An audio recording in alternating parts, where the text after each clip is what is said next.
And here's a story that just perfectly captures how unpopular gold had become. For the next 2 decades, the 80s and the 90s, gold didn't just cool off. It pretty much went into a deep, deep sleep. So what happened? Well, just look at the contrast here. It's like night and day. The high inflation and fear of the 70s, gone. Replaced by a world where central banks jacked up interest rates to tame inflation.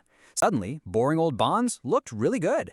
And then you had the roaring stock markets of the 80s and the dot-com boom of the 90s. I mean, honestly, who needed a safe asset like gold that doesn't pay you anything when stocks were going to the moon? The scramble for safety? It was over. And here's a story that just perfectly captures how unpopular gold had become. In 1999, the UK's finance minister decides to sell off a huge chunk of the country's gold reserves right at the absolute bottom of the market. Ouch. The timing was so bad it got its own nickname, Brown's Bottom. That sale outpushed the price down to a pitiful $250 an ounce. It really seemed like gold was a thing of the past. But then, the calendar flipped. A new century dawned, and with it came a shocking reversal of fortune for gold, all thanks to a whole new series of global crises. It's like a drumbeat of anxiety.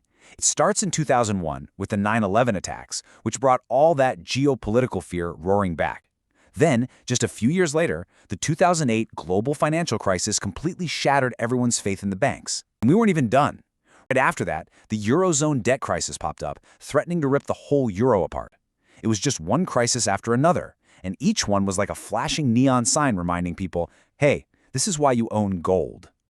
And you bet the price responded. At the absolute peak of the fear in 2011, right when the US had its credit rating downgraded for the first time ever, gold just surged. It hit a new record high of almost $1,900. Yep, gold was officially back as the world's #1 asset for when you're feeling uncertain.